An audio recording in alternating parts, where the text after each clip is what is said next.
When people look back in 200 years' time at our culture, whose music will have survived from the 20th century? Who will be our equivalents of Bach and Beethoven, Verdi and Wagner? There are big classical names from the last 100 years, undoubtedly. Schoenberg, Stravinsky, Shostakovich, Stockhausen.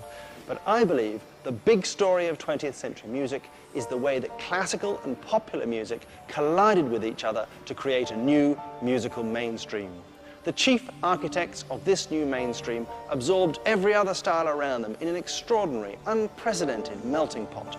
They reinvigorated the old Western tradition and embraced new technologies with enthusiasm and imagination. Music could be both genuinely sophisticated and genuinely popular.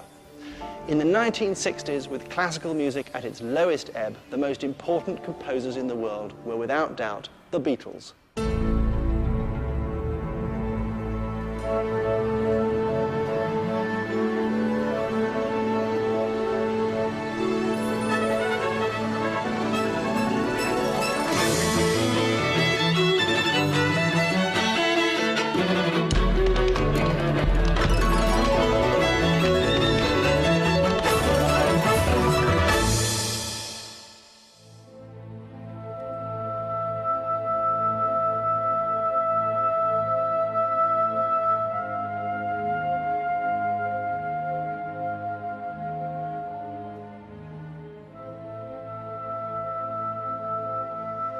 The Beatles officially split up in 1970, but the impact their music had is still being felt today and shows absolutely no sign of receding. When they started out, pop music was still in its infancy, belting out a raw and primitive sound. Then along came the Fab Four. They may have revered the previous generation of rock and rollers such as Elvis and Chuck Berry, but what the Beatles were about to do to music was to outstrip their achievements 100-fold. They changed the sound, the form, the ambition, the scale, and the language of popular music.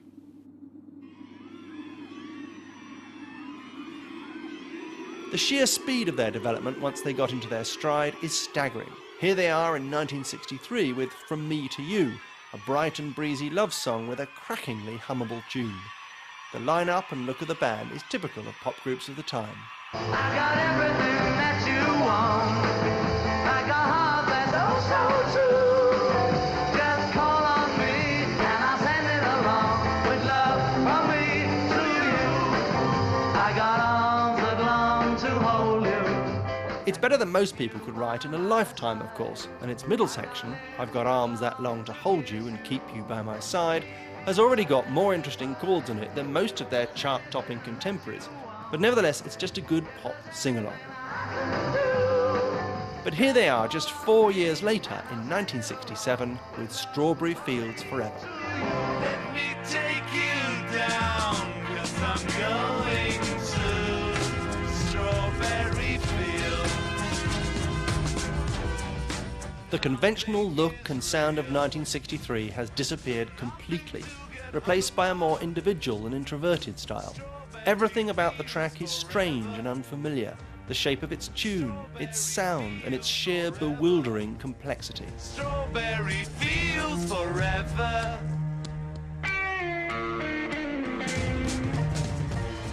The chief weapon in their musical counter-revolution was a stunning roll call of sublime melodies that perhaps only Mozart can match in European musical history. It's no accident that Yesterday is the most recorded song of all time. It is that good. But they weren't just about catchy tunes.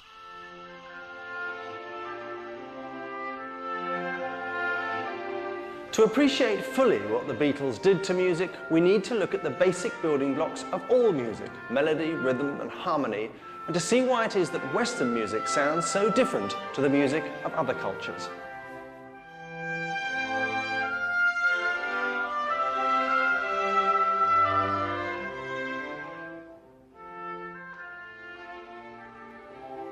A piece of Western music is instantly recognized as such because its tune is constructed from a series of notes which belong to families of notes called keys. Think of them as a palette of available colors, if you like.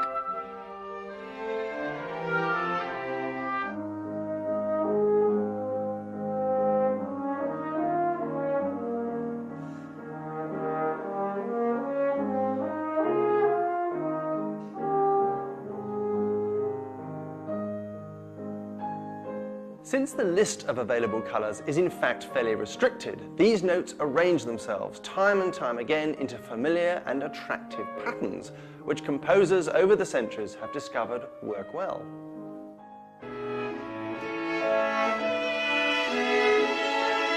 Until the 20th century, that is, when classical composers decided to dismantle this system of agreed note patterns altogether, deliberately.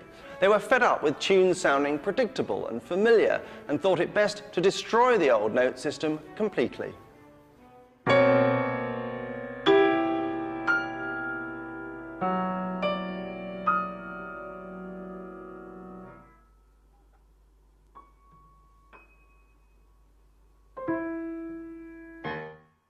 One result of this movement is that for the first time in history, a huge gulf opened up between music lovers and music, because audiences couldn't identify in any way with the new sound. Popular music, on the other hand, stuck to the old note system with a vengeance. Classical and popular music were drifting further and further apart, but worse was to come.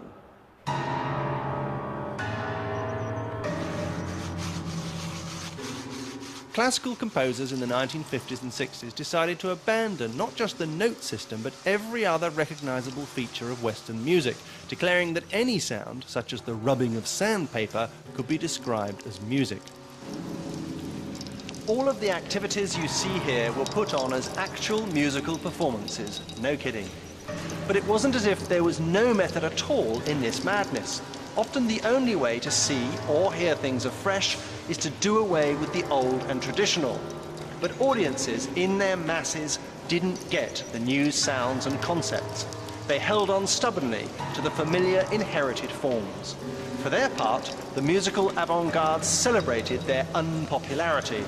A dreadful impasse emerged. Classical music as a living, communicative language had, to all intents and purposes, ground to a halt.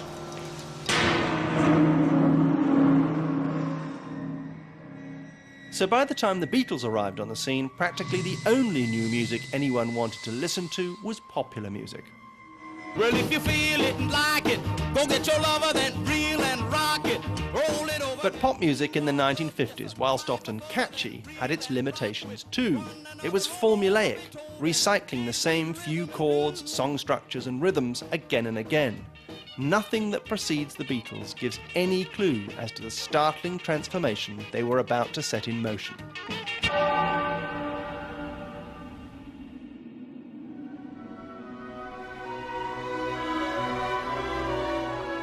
To understand fully how the Beatles rescued Western music, we have to know about something that had been around since the Renaissance: harmony. Or put simply, the chords that accompany a tune. Not only is Western harmony more rich, complex and versatile than its counterparts around the world, it has something in it that is unique. This is a kind of inner movement, a below-the-surface current that helps propel it along. And the way it works is like this. You take a simple tune like My Bonnie Lies Over the Ocean. You could, of course, just sing it on its own. My bonnie lies over the ocean, my bonnie lies over the sea. My bonnie lies over the ocean, oh, bring back my bonnie to me. Now, you could add one accompanying note, like you would in Indian music or in a bagpipe tune. My bonnie lies over the ocean, my bonnie lies over the sea. My bonnie lies over the ocean, oh, bring back my bonnie to me. But if you add Western chords, not only does it sound more friendly and warmer, it also gives it a kind of inner movement that pushes it along more purposefully. My bonnie lies over the ocean, my bonnie lies over the sea.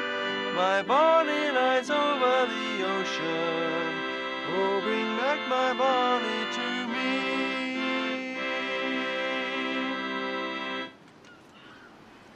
And the reason for that is the way that chords, by their very nature, group themselves together in familiar and effective patterns. Not only that, but some chords are magnetically drawn towards other chords, giving a sense of progression and development. These progressions and patterns have been exploited time and time again by composers across the centuries, from Bach to Puccini.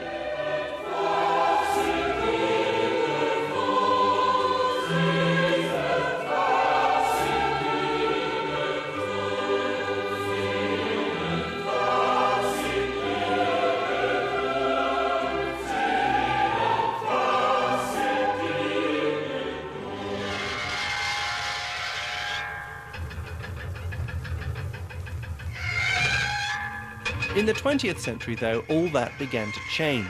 Classical composers got bored with the old sounds and dumped those cosy Western harmonies.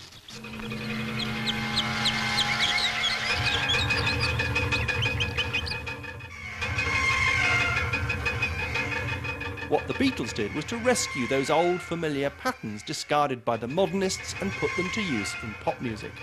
They discovered that the full potential of Western harmony was still waiting there on tap, ready to be opened up and relished. It was like changing to colour TV after years of black and white.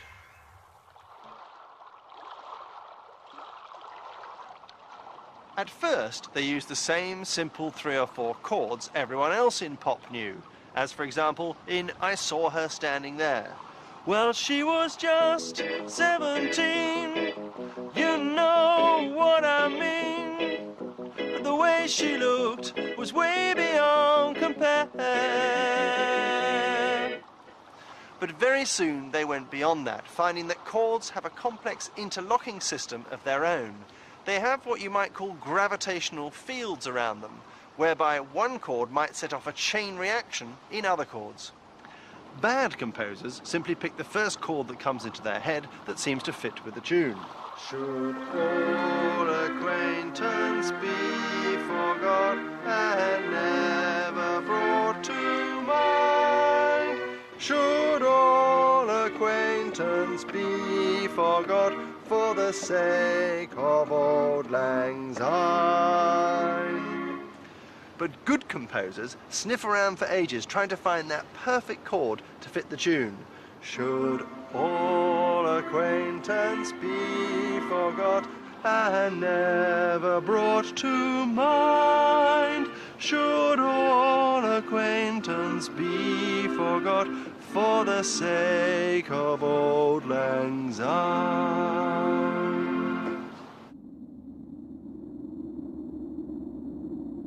But really good composers go one better. They don't just pick a nice chord to fit the melody, they instinctively know how to chain chord sequences together to provide a whole new dimension, a new layer of movement to the song. I Saw Her Standing There, written in 1962, has 4 chords in it. I Am the Walrus, written by John Lennon in 1967, has 16, juxtaposed with each other to create the aural effect of a shifting, unstable landscape. There are 8 in the intro alone. 1, 2, 3, 4, 5, 6, 7, 8. And above that, the tune is going nowhere. It's like a police siren. I am he as you are me, and we are all together. But the chords are on a journey of their own. Every time they change, they alter their relative position to the tune. This has an effect of disorientating the listener. It's a musical mudslide. I am he as you are, he as we are, he and we are all together.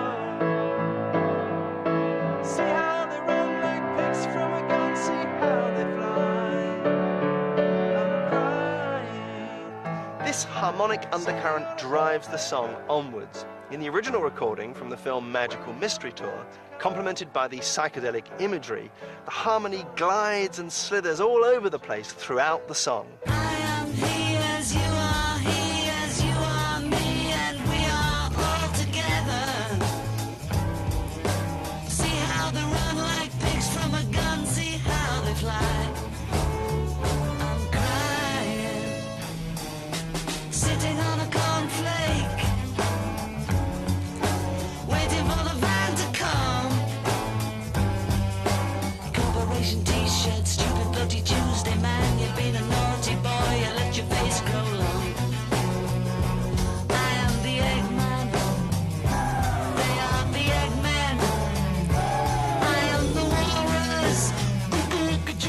Shifting the chords about underneath a tune can be made even more effective if you exploit their relationship with each other.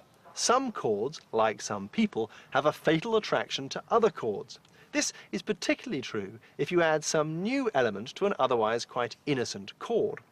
This chord, for example, F major, is pretty innocuous on its own. But if you add an E flat to it, it becomes F7. An F7 is a wobbly chord. It really, really wants to make a move on another chord with whom it shares a flat, B flat. If you don't believe me, listen to this. It's the bit at the end of the verse of Hey Jude, where we reach an F chord on the word better. Then an E flat is added to it and it becomes F7. And then suddenly we all desperately want to move to B flat, which we do on the word pain. It's magic and it works. Then you begin to make it better. Anytime you feel the pain, Hey Jude, refrain. Don't carry the world upon your shoulders. Here it is again. But don't you know that it's a fool who plays it cool by making his world a little colder?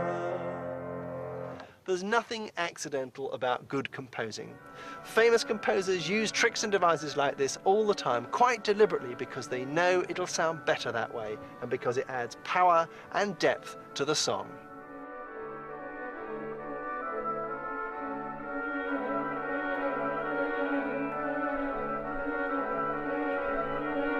As McCartney and Lennon's composing developed during the 60s, they increasingly borrowed techniques from the classical field to enrich their songs.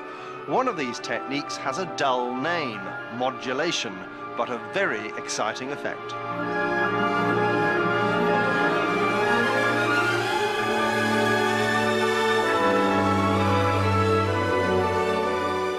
Everybody listening to that climactic moment in Tchaikovsky's Romeo and Juliet feels a surging, swelling lurch in their stomach as the violins reach the top of that phrase. That's because the music actually is lifting. It's undergoing a huge change in its harmony. This is modulation, and romantic music would be nowhere without it. Modulating means moving a piece of music's centre of gravity from one key area to another. It's like changing from one colour scheme to another, an effect in house design that can have dramatic consequences. In one room, you might have a complementary series of hues and shades, all based on the fundamental colour red. Everything in the room attempts to fit into the overall reddish atmosphere and look of it.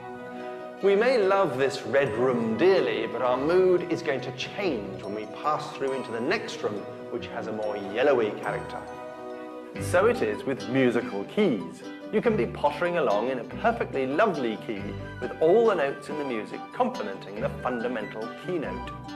But to effect a change of mood, colour and feeling, we can move to another key area with its own fundamental keynote. Modulating from key to key is only really possible in Western music, and it's an effect that has to be used with care and subtlety. A crude or badly handled modulation can be as ugly as the juxtaposition of two clashing colours in a room. Imagine a gorgeous song like Danny Boy, filled with cheesy modulations. Oh, Danny Boy, the pipes are calling from glen to glen and down the mountainside.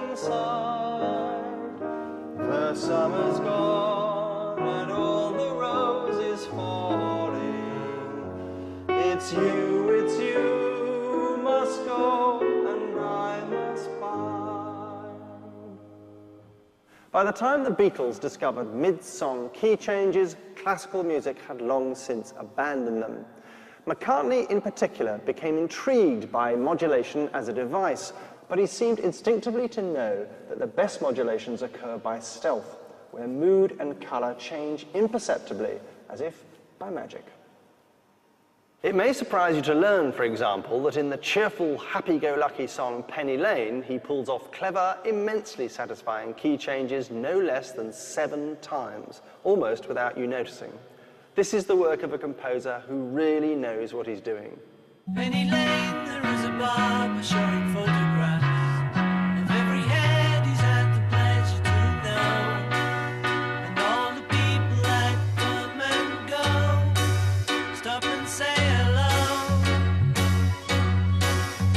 On the corner is a banker with a motor car, the little children laugh at him behind his back, and the banker never wears a mask in the pouring rain.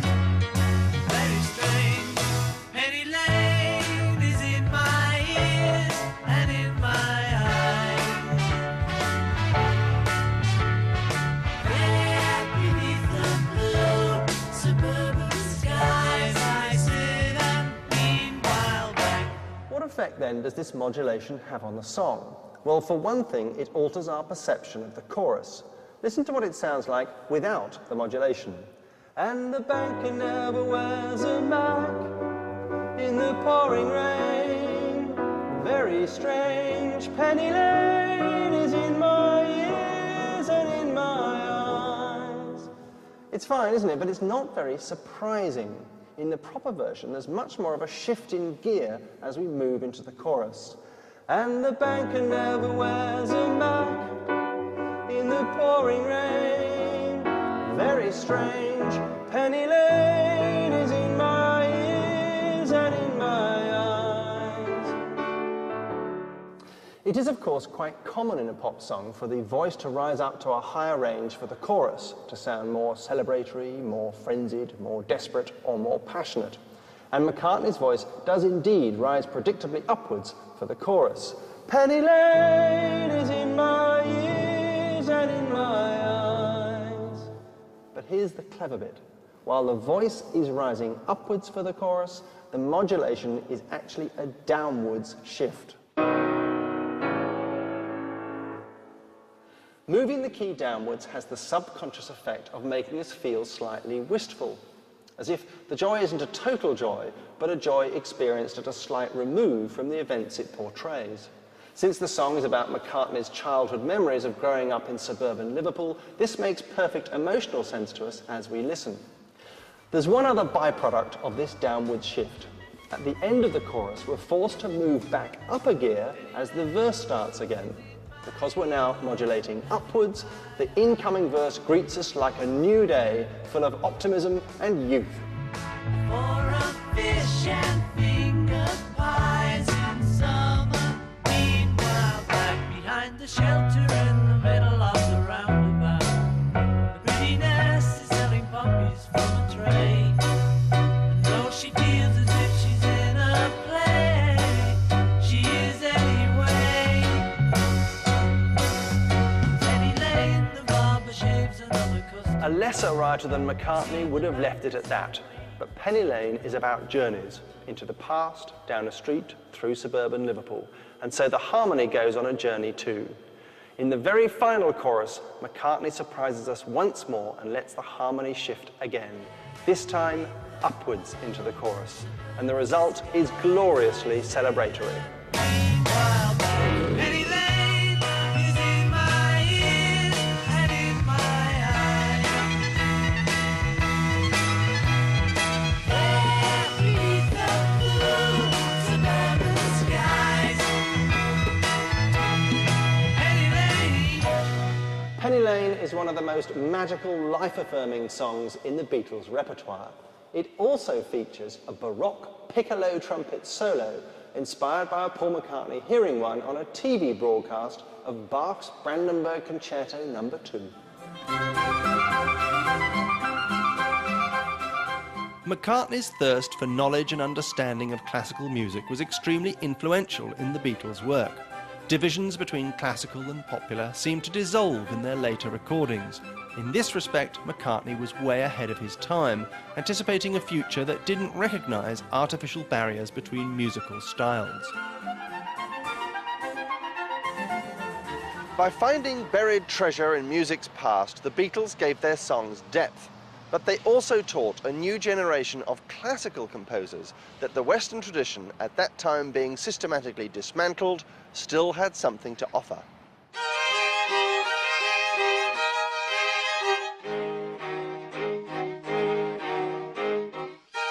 I believe that the Beatles' exhilarating inventiveness and mass popularity proved to all composers that you could still take the basic elements of Western music and make something new and powerful out of it. I don't think it's a coincidence that the music of composers like Philip Glass, Arvo Pärt, John Tavener, John Adams, Steve Reich and Henryk Goreski is all affirmatively tonal. That is, it's made up of the familiar harmonic, melodic and rhythmic tools of the Western tradition.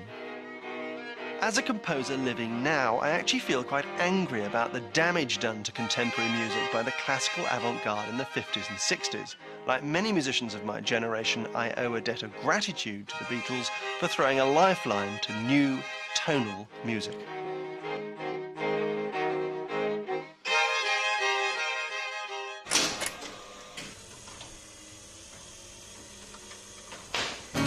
Just let me hear some of that rock and roll music.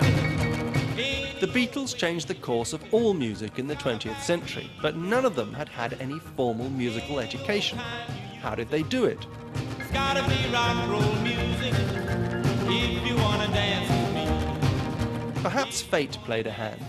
I have no kick. They learnt their craft playing 6, 7, even 8-hour-long sets in Hamburg. They had to play everything, not just rock standards, but movie theme tunes, Broadway show numbers, folk songs, torch songs, novelty numbers, and music hall. So when they came to compose, they already had a kaleidoscopic musical palette to draw on. But this is what all great composers have done.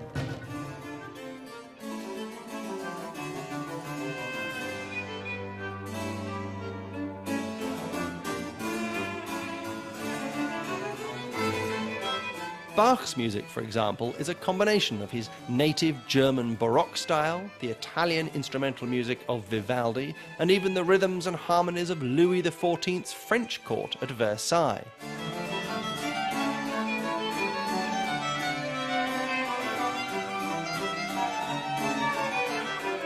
The Beatles, like Bach, embraced musical styles and ideas from here, there and everywhere with unabashed enthusiasm. They didn't just regurgitate them either like a human jukebox. Whatever idioms they borrowed always ended up sounding somehow like them. Let's all get up and dance to a song that was a hit before your mother was born. One moment we're in a pre-war ballroom gliding down the stairs and singing a song Your Mother Should Know with its close harmony backing vocals and soft shoe shuffle lilt.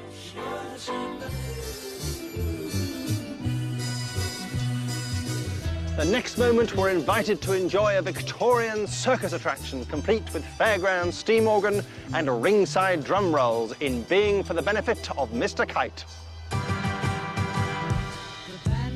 They had the wit and versatility to pastiche a veritable cornucopia of old-fashioned musical forms. But it always sounded like the Beatles. The sheer variety and wealth of style inherent in their music is one reason why they are much more than just another 60s pop band. Their ability to absorb influences can be seen clearly in one of their greatest songs. In 1966, they released a track that was different from any pop song anyone had heard before. This song was Eleanor Rigby, and nothing shows more dramatically how their style as composers was developing. Eleanor Rigby picks up the rice in the church where a wedding has been. Lives in a dream, waits at the window, wearing the face that she keeps in a jar by the door. Who is it for? The song is beautiful and sinister at the same time. What's happening inside this music to produce so chilling and moving an effect on us? Why is it so different from everything else that was going on in 1966? Well, for a start, it's not in a conventional key. If it were, it would sound like this. Eleanor Rigby picks up the rice in the church where a wedding has been. As it is, it actually sounds like this. Eleanor Rigby picks up the rice in the church where a wedding has been. The subtle difference between those two melodies, the raising of the sixth, the semitone, gives away the fact that Eleanor Rigby is in what's called a mode. Modes preceded the major and minor keys that were introduced into Western music during the Renaissance. Like keys, each mode has its own particular flavour and texture. They began in ancient Greece and still have Greek names, and they're hardwired into the folk music of many cultures. Here's a modal tune. Are you going to Scarborough Fair? Parsley, sage, rosemary and thyme. Remember me to one who lives there. Once she was a true love of mine. Scarborough Fair is in the Dorian mode, the most common minor mode in all Anglo-Celtic folk music. It has a moody, melancholic atmosphere about it. All the lonely people, where do they all come from? Eleanor Rigby is an urban version of a tragic English folk ballad in the Dorian mode. Its flowing, meandering vocal line is reminiscent of church plainsong too. But its mood isn't fatalistically morose or drippy. There's an earthy energy and grit to it. I don't think for one moment Paul McCartney sat down and said, I'm going to write this in E minor Dorian. But he was an intuitive composer, and it felt right for the poetic imagery of the song. Father Mackenzie, wiping the dirt from his hands as he walks from the grave. No one was saved, all alone. It is without doubt one of the most brilliant and poignant songs ever written, and its tense, brooding soundscape isn't merely good luck. Even at 24 years old, Paul McCartney knew exactly what sound he was after. Even the way Eleanor Rigby ends is unusual. The final two closing chords of a piece of music are known technically as a cadence, from the Italian word cadere, to fall. When in English poets talk about a dying fall, they mean a cadence. Eleanor Rigby's cadence, chord 2 to chord 1, was once very fashionable in the 14th century. Now, there are lots of types of cadence, but the most common by far in popular music is the perfect cadence, 5 to 1. But listen to these cadences from Lennon-McCartney songs. Yesterday, I believe in yesterday. Or this one, She's Leaving Home. Or another, And I Love Her.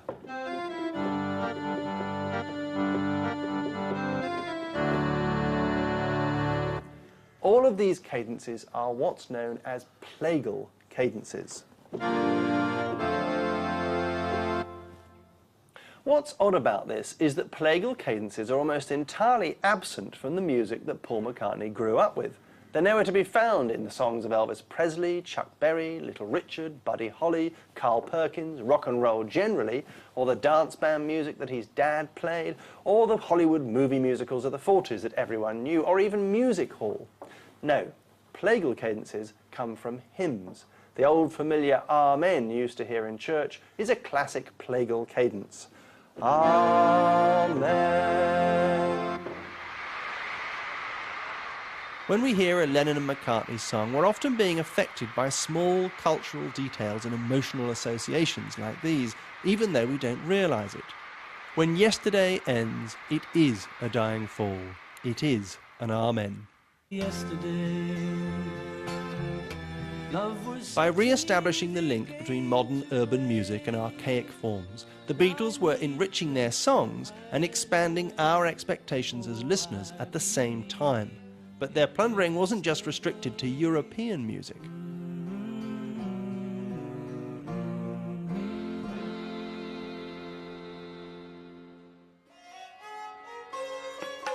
It is well known that the Beatles, particularly George Harrison, were drawn to the mystic teaching of the Maharishi Mahesh Yogi, following him first to Bangor in Wales, then to Rishikesh in India. George was a diligent pupil of sitar maestro Ravi Shankar.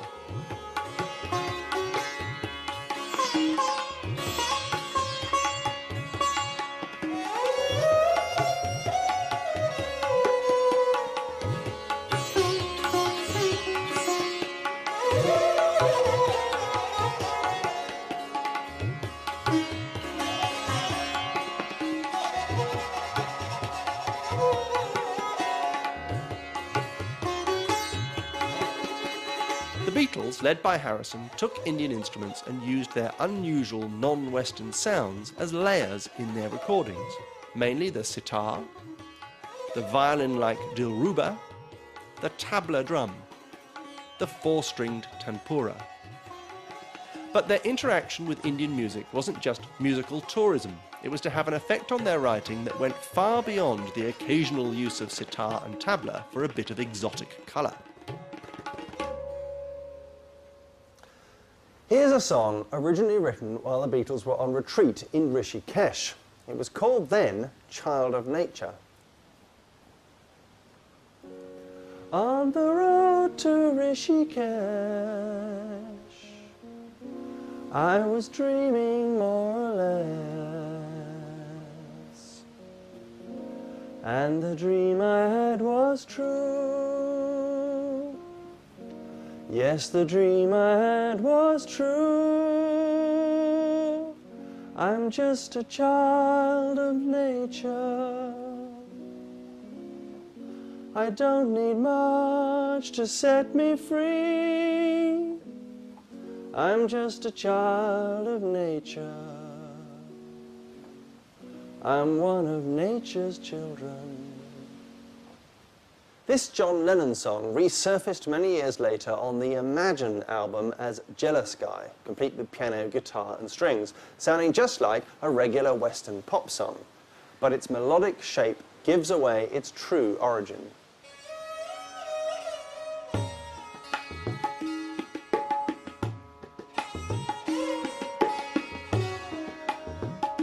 Before the Maharishi period, John Lennon's tunes tended to be quite static, allowing the movement of the chords underneath the melody to give them their character and their interest. The opening of A Hard Day's Night, for example, has quite a simple, static tune with interesting chord changes beneath it. It's been a hard day's night, and I've been working like a dog. But as his competitive partnership with McCartney developed, John Lennon's tunes became more adventurous, and around the time of his encounter with both Indian culture and hallucinogenic drugs, his tunes acquire a distinctly pentatonic feel. Pentatonic scales are, bluntly, the ones that use just the black notes on a piano.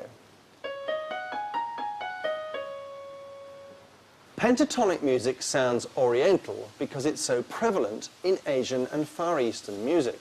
The Bhupali rag in Indian classical music is pentatonic.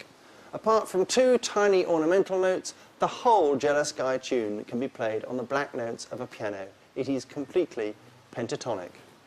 I was dreaming of the past, and my heart was beating fast. I began to lose control. The shaping of the melody was one of the many ways that the Beatles responded creatively to Indian music.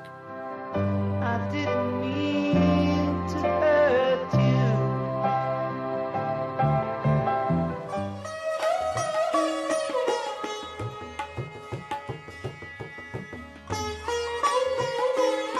By fusing Western and Eastern idioms, the Beatles anticipated by 30 years the musical phenomenon of Bhangra that was to sweep through the popular mainstream. But it wasn't just their ability to absorb disparate influences that made them tower over the century. They transformed the whole environment in which music is made. What they got up to in the studio in the 1960s has shaped how people make music ever since. The crowning glory of the Beatles' revolution in music was their use of the studio. They turned it from a dull box where you try to capture your live sound as accurately as possible into a playground of musical experimentation. Ironically, it was classical music's avant-garde that was to play a key role in shaping the Beatles' attitude to the studio. Think nothing. Wait until it becomes absolutely quiet inside of you. When you have reached that, start playing. Prior to recording Revolver, their groundbreaking 1966 album, Paul McCartney attended avant-garde happenings in London and became fascinated by the output of composers such as Karlheinz Stockhausen and Luciano Berio. Stockhausen was even chosen by McCartney to be on the cover of Sgt. Pepper. It was through this connection that the Beatles became interested in experimenting with tape. This concept wasn't particularly new in classical music circles, where musician engineers like the American John Cage had been splicing up magnetic tape and editing it back together in endlessly repeated loops since the early 1950s. But it was dramatically new for pop. By looping a short piece of recorded tape, the material loses its original identity and becomes rhythmic and hypnotic. Any sound sample, a bird cry, a machine, or a group of people laughing, for example, is mysteriously transformed by looping.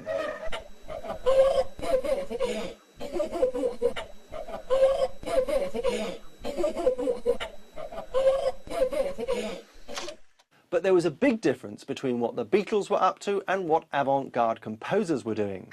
For the classical experimentalists, it was enough simply to do the looping and listen to that as a performance on its own. For the Beatles, however, it was a means to creating a nightmarish or hallucinogenic soundscape within their highly imaginative songs. These avant-garde techniques started turning up on Beatles records beginning with Revolver. From then on, along with their producer George Martin, the studio was to be their creative home. But it was the final track on the album, Tomorrow Never Knows, which confirmed that the Beatles were now musical innovators of global importance. Nothing like the aural landscape of this song had ever been heard before.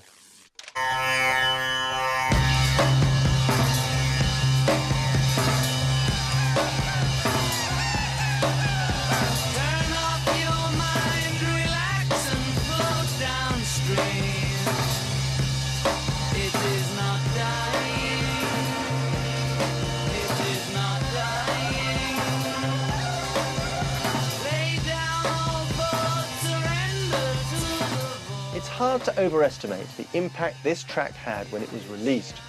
In the subsequent 40-odd years, our ears have been assailed by so many other anarchic sound collages and experiments that it can't sound as mind-blowing to us as it did then to the millions who bought this record expecting another jolly collection of love songs from the Fab Four. Suddenly, the Beatles were in startlingly new territory.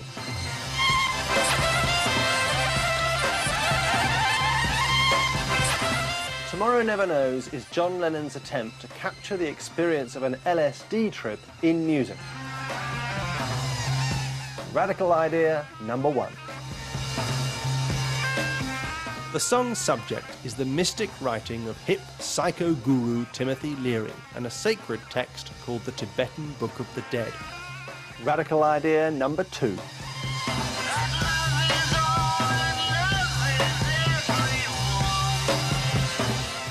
It fused Indian musical elements with Western pop, merging sitar and tanpura with electric bass, electric and acoustic guitars, organ, distorted piano, and a specially retuned and studio-treated drum kit. By way of the long, regenerated note C held on the sitar throughout, it also welcomed back the first so-called drone into mainstream Western music since the Middle Ages. Radical idea number three.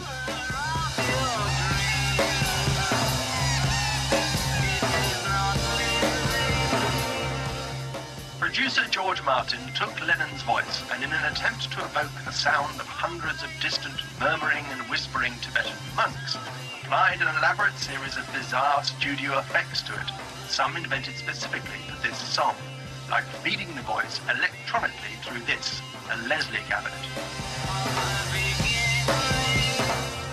Leslie cabinets were originally designed for the electronic Hammond organ, taking the sound and swishing it about with spinning wheels. But no one had thought of putting a voice through it before. Radical idea number four. And radical idea number five was the McCartney-led use of tape loops, running on a chain of 5 additional machines mixed live onto the master track. The Beatles were deep in uncharted waters, not just for pop, but for any kind of music. They took what they learnt from Tomorrow Never Knows and applied aspects of it, especially the reverse tape effects, to many of their other songs, particularly John Lennon's masterly Strawberry Fields Forever. Strawberry The Beatles, by 1966, when it was released to a thunderstruck public, were easily the most famous people on the planet. They were also dangerously isolated, and they knew it. Strawberry fields forever. By breaking the mould of what a pop single could possibly have sounded like with this record, they were also entering a shadowy world where most of their songs explored the interplay between illusion and reality. Hard to be someone, but it all works out. It doesn't matter much to me. In their desire to portray in their music a subconscious, dreamlike world, the Beatles fundamentally altered the course of popular song along the way. The depth and the strangeness of this record and of the whole Sgt. Pepper project that was to follow, which further developed many of the same themes of loneliness and regression, they set a standard of invention and imagination that few, if any, have equalled since. No one I think is in my tree. Having given up live performances, they made films instead to accompany their records. Visually inventive and idiosyncratic, they complemented this new musical direction. In the decades since then, it has become clear that the impact of their work was even more profound than anyone believed at the time. Though many hate to admit it, this applies equally to music outside the pop field.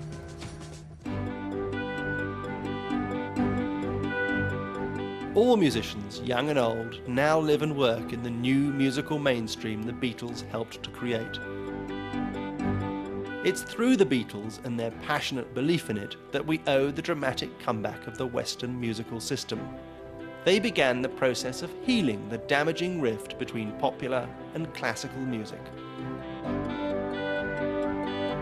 Yet even now there are those who say that if music has mass appeal, it can't also be music of great significance or depth. What the Beatles proved once and for all is that this idea is hopelessly, absurdly wrong.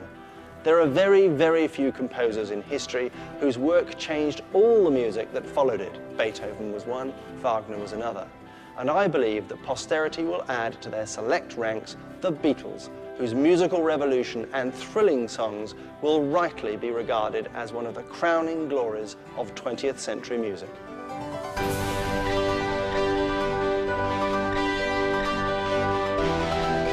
Find out more about the genius of Lennon and McCartney and other 20th century composers by visiting the Howard Goodall 20th Century Greats website at channel4.com/culture.